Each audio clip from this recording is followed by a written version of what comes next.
Շնորհակալություն, առաջին հարցը վերաբերում է խոսքի ազատությանը, ամեն անգամ երբ ես այստեղ ձեզ հարց եմ հնչեցնում, դրանից հետո ինձ տարբեր ընկերներ զանգում են և բարեկամաբար հորդորում են զգույշ լինել, որովհետև մի օր գլուխդ կուտեն, մի օր կձերբակալեն, չգիտեմ, պայծեստում մի բան կանեն քեզ հետ,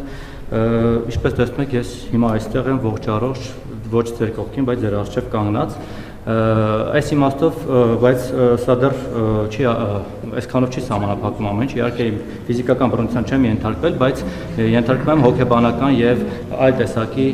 արշավանքների, ձեր հետևորդների, աջակիցների, թիմակիցների և թույլ տվեք ասել զոմբիների կողմից, այդպես շատ են ձևակերպում, նույնը տեղի ունենում նաև իդեպ Ռոբերտ Քոչյանի հետ կապված, երբ որ իր մասին մի թթու խոսք եմ ասում կամ հրապարակում, իր այսպես ասած զոմբիներն են հարձակում ին վրա և ինչպես ձերոնք են հայոյանքներ, սպառնալիքներ, սուր տեղեկություններ տահածում, այնպես էլ Քոչարյանի հետևորդները, աջակիցներն ու զոմբիները։ Եվ սա այն կոնտեքստում, երբ որ դուք կառավարությունը հռչակել է ծրագիր, որով պետք է ատելության խոսքի դեմ պայքարի, այսպես է պայքարում ատելության խոսքի դեմ, երբ միևնույն ժամանակ օրինակ հրապարակ թերթի խմբագիր ձեր նախկին գործընկերոջ մեկ տարի առաջվա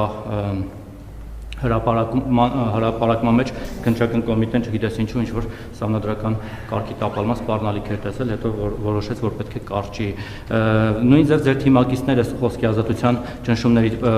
մեջ են ենթարկվում, երկու օր առաջ ես հրապարակել էի իմ լրատվամիջոցում, որ ՔՊ-ի ներքին խմբում չաթում, չգիտեմ դուք այդ չաթում կաք թե ոչ, Վահագն անունով մի կուսակցական հանդգնել էր դժգոհել Ռոմանոս Պետրոսյանից եւ նրա ղեկավարացիից, որովհետեւ ժամեր շարունակ պարբերաբար իրենք լույս չեն ունենում եւ նրան սաստել էր Էդգար Հակոբյան անունով պատգամավորը եւ ստիպած նա հրաժարվել էր դուրս էր եկել չաթից, հավանաբար նաեւ կուսակցությունից։ Այդ ամեն ինչը ինձ մոտ կա, կարող եք տեսնել։ Սա մեկ, ինչպես եք վերաբերվում այս ամեն ինչի, ոնց եք պատրաստվում զսպել ձեր հետևորդներին եւ երկրորդը, ուրեմն դուք անընդհատ խոսում եք Արցախի այսպես էջը փակելու մասին, բայց ես ուզում եմ հիշեցնել 2021-26 թվականների կառավարության ծրագիրը, իդեպ այդ մասին գրառում եք կատարել ձեր նախկին փոխնախարար Գայանե Գաբրելյանը, որը իդեպ ձեր վարչապետի ակտիվ մասնակիցներից էր եւ նշել է, որ դուք նախ այդ ծրագրին, որին դուք ամբողջ թիմով կողմ եք քվեարկել, Արցախ բառը օգտագործել եք 11 անգամ, Ղարաբաղը 7 եւ ծրագրից հատվածներ 1-2-ը կարդամ, երկար չէ, օրինակ Արցախի ժողովրդի իրավունքների եւ անվտանգության ապահովում, պաշտպանելու է Հայաստանի ու Արցախի շահերը Հայաստանի կառավարությունը, Արցախի հետպատերազմյան վերականգնում, ջանք չի խնայելու Արցախում արժանապատիվ եւ բարեկեցիկ կյանքի պայմաններ ստեղծելու համար, Արցախի իշխանությունների հետ համագործակցության խորացում, Արցախի հետ գործակցության նոր ձևաչափերի ստեղծում, Հայաստանի Հանրապետությունը շարունակելու է լինել Արցախի ժողովրդի անվտանգության երաշխավորը եւ այսպես շարունակ։ Դուք մի ծրագիր եք քվեարկել, որի ոչ մի կետ փաստորեն չեք կատարել, գոնե այս Արցախի մասով։ Հիմա դուք ինչ խոստում եք կատարել, ձեր հետև ընտրողներին ինչ եք խոստանալու։ Եթե մարդիկ գան ու ասեն, ես ձեզ ձայն եմ տվեք 21 թվականին, նայելով հենց այս ծրագիրը, նաև ձեր ԿՊ-ի կուսակցական ծրագիրը։ Հիմա դուք այս կետերից ոչ մեկը Արցախի մասով առնվազն չեք կատարել։ Հանուն ինչի պիտի ձեզ ընտրեն։ Կառավարության ծրագրում եւ ընդ որում կառավարության ծրագրի նախաբանում հստակ գրված է, որ Հայաստանի Հանրապետության ժողովրդի առաջ կառավարության ստանձնած մեծագույն պարտավորությունը տարածաշրջանում խաղաղության էջը բացելն է եւ խաղաղություն հաստատելը ըստ էության մեջբերում ես եթե բառացի չի իմաստային ճիշտ է, այսինքն մենք հստակ արձանագրել ենք եւ ես ձեր ասածին տասնյակ անգամներով անդրադարձել եմ, այդ թվում կուսակցության 7-րդ հերթական համաժողովում ունեցած ընդարձակ ելույթում, որ մենք մի նախընտրական ծրագրով մտել ենք ընտրական process, որը եղել է այո, ավանդական, հայկական, ԿՊ, դրոպ, դաշնակցական ծրագիր, բայց մենք լրիվ ուրիշ ծրագրով դուրս ենք եկել, որովհետև այդ ընթացքում Հայաստանի Հանրապետության քաղաքացիները եւ հատկապես քաղաքացիներից այն հատվածը, ում ես պայմանականորեն անվանեցի սնուցող մայրեր, նրանք շատ կոնկրետ պատգամավոր են հանդես եկել, մեզ հորդորելով խաղաղությունը դարձնել բացարձակ առաջնահերթություն։ Երկրորդը Ղարաբաղի հետ կապված ոչ մի կառավարություն չի արել Ղարաբաղի համար այնքան, որքան արել է մեր կառավարությունը եւ դա թվերով տեսանելի եւ ապացուցելի է։ Եվ ուզում եմ արձանագրել, որ Հայաստանի Հանրապետության կառավարությունը ամեն ինչ արել է, եւ ձեր ասած ուժերն էին, որ տոնում էին Ղարաբաղում իշխանություն վերցնելը, որ հեսա տեսեք ինչ ենք անելու, եւ նրանց իշխանություն վերցնելու, բոլորդ հիշում եք, ես իրադարձությունները չնկարագրեմ, ընդամենը օրեր հետո ամեն ինչ ավարտվեց։ Հիմա այդ ձեր ասած նույն ուժերը, բացարձակապես նույն ուժերը, նույնը ուզում են անել Հայաստանի Հանրապետության հետ։ Խորհրդարանական ընտրությունների արդյունքներով։ Բացարձակապես նույնը, մի միլիմետրի տարբերություն չկա նրանց մտադրությունների մեջ, այն ինչ որ նրանք արեցին, խորհրդարանում շնորհավորում էին իրար մարդիկ,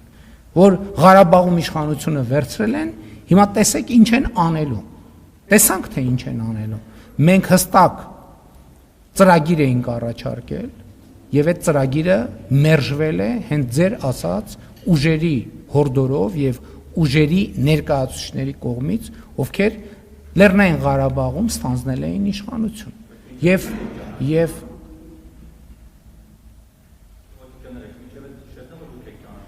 ուրեմն գիտեք ինչ, Լեռնային Ղարաբաղը միշտ եղել է Ադրբեջանի կազմում եւ Հայաստանի Հանրապետությունը միշտ ճանաչել է Ադրբեջանի կազմում, ուղղակի դա թաքցվել է։ 2 օր առաջ քաղաքաշինության կոմիտեի նախագահն եկել եւ հարցազեկություն։ Իմիջայլոց այս բանից հետո հիշեք, որ հրապարակ են։ Եվ 2000 չեմ հիշում, որ 5, 6, գուցե 10, 15 կամ որևէ թվականին Հայաստանում տարա բնակեցման ծրագիրը հաստատելու process-ը տեղի ունեցել եւ կցված են փաստաթղթերը, որտեղ Հայաստանի Հանրապետության կառավարության փաստաթղթերը, որտեղ Հայաստանից արևելք հատվածները, Հայաստանի սահմանագծված է, այնպես ինչպես մենք արձանագրել ենք խաղաղության նախասահմանագրված համաձայնագրում, իսկ դրանից արևելք մեծ տառերով գրած է Ադրբեջան։ Մեծ տառերով գրած է Ադրբեջան։ Դա Հայաստանի Հանրապետության կառավարության պաշտոնական փաստաթուղթն է։ Այս այդքան ակնհայտ բան է։ Մեր խնդիրն ինչ է, որ մենք ըստ էության Հայաստանի Հանրապետության ժողովրդից եւ Ղարաբաղի ժողովրդից էլ թաքցվել է իրողությունը։ Ինչի է թաքցվել իրողությունը։ Ինչի է թաքցվել 1996 թվականի Լիսաբոնի գագաթաժողովի իրողությունը։ Հիմա էլ փաստաթղթերը ամբողջությամբ հրապարակված են։ Էլ չկա այդ վայ հրապարակեք փաստաթղթերը։ Հրապարակված են փաստաթղթերը, բա ուր են այդ փաստաթղթերի, ինչու աղմուկ չկա այդ փաստաթղթերի մասին։ Չկա, որովհետև ամեն ինչ հրապարակված է։ Ամեն ինչ հրապարակված է եւ ամբողջ ճշմարտությունը դրված է ժողովրդի առաջ։ Բայց այդ ճշմարտությունը դեռ ունի զարգանալու տեղ, որ այդ պատմությունը ընդամենը եղել է հետեւյալը. Հայաստանի անկախ պետություն լինելը թույլ չտալը։ Եվ այդ process-ը ղեկավարել են Լևոն Տեր-Պետրոսյանը, հետո Ռոբերտ Քոչարյանը, հետո Սերժ Սարգսյանը, հիմա էլ նրանց հարակից ռուսաստանա-բելարուսական օլիգարխներին են բերել, հասկանալով, որ իրենց քարտը մարված է, հիմա էլ ռուսաստանա-բելարուսական օլիգարխներին են բերել։ Իմիջայլոց, այդ որ ինչի այդ հանրային հաղորդակցություն ինչի տեղի չի ունենում։ Ես հիմա ուղիղ եթերում եւ տասնյակ բաներով, առիթներով, ես նույնիսկ մարդկանց հետ շփվում եմ ուղիղ եթերում։ Ինչի ով է զրկված ուղիղ եթերից։ Այդ որ մեկ էլ հիմա ասում են պրոբացիան պաշտոնապես հրապարակելա, որ կարող է Սամվել Կարապետյանը մտնել ուղիղ եթեր։ Կարող է թողը մտնի ուղիղ եթեր, ասի ինչ է ասում։ Այդ որ հարգելիս թող մտնեն ուղիղ եթեր։ Այդ որ մի հատ էլ բան են անում, ասում են ուժեղի եւ թույլի հարց են բանանում, բարձրացնում։ Այդ մի հատ հասկանանք, այդ իրանք այդ ինչով են ուժեղ, մենք ինչով ենք թույլ։ Եթե կարան իրանք 30 անգամ ասենք ձգվեն այդ օլիգարխները, թող ուղիղ եթերում 30 անգամ ձգվեն, ես չեմ կարա 30 անգամ ձգվեմ, անկեղծ ձեզ ասեմ։ Բայց ես կարամ 100 կիլոմետր հեծանիվ քշեմ։ Թողան իրանք թող ձգվեն, ես հեծանիվ քշեմ, ես հեծանիվ քշելուց եմ ուղիղ։ Կարան ձգվեն, թող ձգվեն։ ուրիշ ինչից են ուժեղ։ Ուրիշ ինչից են, ինտելեկտից են ուժեղ։ Թող մտնեն ուղիղ եթեր իրենց ինտելեկտը ցույց տան։ Թող մտնեն ուղիղ եթեր իրենց ինտելեկտը ցույց տան։ Թող իրենց ինտելեկտուալ կարողությունները ցույց տան, թող իրենց բառապաշարը ցույց տան։ Ես համոզված եմ, որ երկու օլիգարխներն են թույլիկ են եւ վերլուծական մտքով եւ բառապաշարով։ Եվ ես կարծում եմ, որ եթե դա որևէ մեկը ապացուցված չի համարում, դա շատ հեշտ է ապացուցել։ Իրանք ուժեղ են իրենց աշխատած փողերով, իրենց փողերը աշխատել են իրենց կոռուպցիոն պապաների միջոցով։ Իրանք թույլ են, որպես բիզնեսմեն, իրանք թույլիկ են ուղղակի։ Եվ իրանք հիմա հասկացել են ինչ։ Հասկացել են, որ տնտեսական դաշտը հավասարվում է, եւ իրանք հայտնվելու են եւ հայտնվում են շարունակաբար այն կարգավիճակում, ինչ կարգավիճակում արժանի են։ Այդ մարդիկ իրանց փողերի մի հսկական մասը իրանց չի, օտար երկրյա կոռուպցիոն համակարգերինն է եւ իրանք ընդամենը կառավարիչներ են բավականին թույլ։ Այդ մարդիկ դուք հիշում եք բանի հանրահայտ Պրիգոժինի բանը կադրը Ռուսաստանի նախագահի առաջ Ռուսաստանի նախագահին ուտելիք մատուցել։ Այդ մարդիկ նույնիսկ առաջի դեմքերին չեն ուտելիք մատուցող։ Այդ մարդիկ երրորդ, չորրորդական կարգի դեմքերին ուտելիք մատուցողներ են եւ եկել են Հայաստանում ուզում են ներկայանան որպես ուժեղ, ինչից են ուժեղ։ Ինչից։ Կարդացած են, ինտելեկտուալ են։ Թող ձգվեն 30 անգամ, ես կխոստովանեմ, որ իրանք ուժեղ են։ Ես չեմ կարող 30 անգամ ձգվել։ Կամ թող 100 կիլոմետր հեծանիվ քշեն։ Կխոստովանեմ, որ ուժեղ են։ Ինչ վերաբերում է ձեր առաջին հարցին, նախ եկեք արձանագրենք հետևյալը։ Եթե եկեք մենք կողմնորոշվենք, մենք ատելության խոսքը ուզում ենք համացանցում քրիորեն պատժելի դարձնենք, թե կամ որևէ ձևով պատժելի դարձնենք, թե չէ, որովհետև ընտրանքային, երբ որ համապատասխան մարմինները գործում են, հակառակ աղմուկն է տեղի ունենալու։ Այդ բուլինգը, որ կա համացանցում, այդ ինչ եք դուք ձեզ տենց առանձնահատուկ դափնիներ վերագրում։ Բոլորին չէ, բոլորիս։ Այդ ինչի, այդ ներողություն, այդ ինչի ոչ մի անգամ չեք նկատել իմ ընտանիքի անդամների,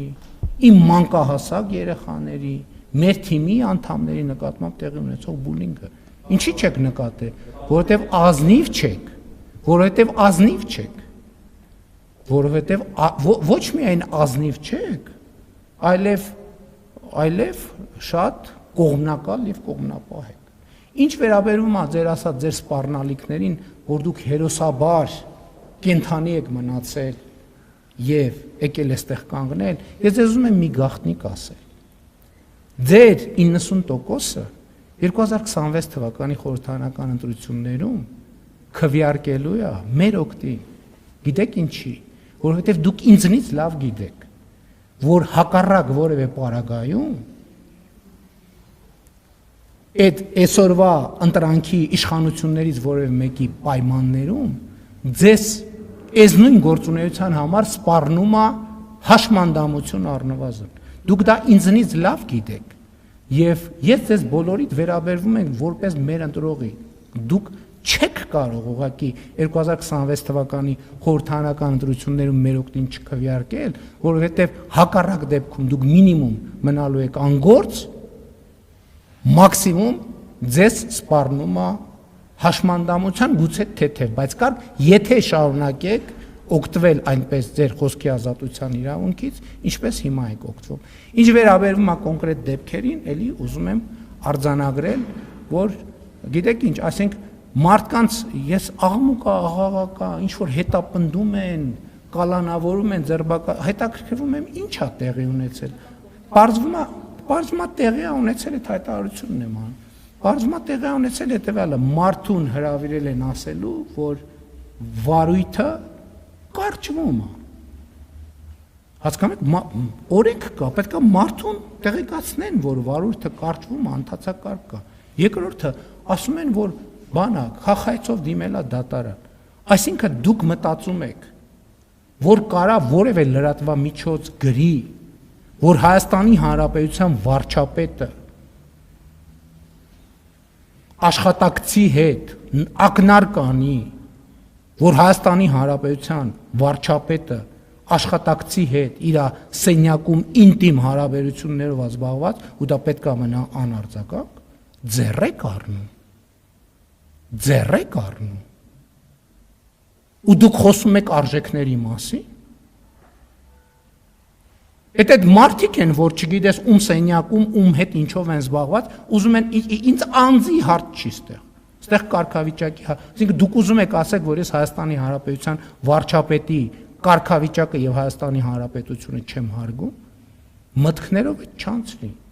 Օրինական բոլոր ձևերով կստիպեմ, որ դրա հետևանքները կրի ով ուզում է լինի, որովհետեւ ինչպես հայտնի հերոսն է ասում, «За державу обидно»։ Ես անձնական խնդիր չեմ լուծում։ Պարոն Մակարյան, ունեք երժամ մյուսը։ Բայց նախին ես սուր քննադատել եմ ու աշխատանք չեմ տալիս։ Հաջորդ հարցը Արմինով։ Դուք ընտրելու։ Իսկ նախորդ ասուլիսի ձեզ թողեցի, պարոն Մակարյան, չթողեցի, չէ՞, շնորհակալություն Արմինով։ Դե ամսի 26 թվականի հունիսի 7-ին շատ կգնաք, կտեսնեք, որ մենք ընտրվել ենք, հանգիստ հետ կվերադառնանք։ Ես երաշխավորել եմ եւ երաշխավորում եմ, որ Հայաստանի Հանրապետությունում լրատվամիջոցները գործում են ազատ։ Եթե ձեզնից որևէ մեկը պետք է ասի, որ Հայաստանի պատմության մեջ եղել է ժամանակաշրջան, որ լրատվամիջոցները գործել են ավելի ազատ, հալալա ձեզ։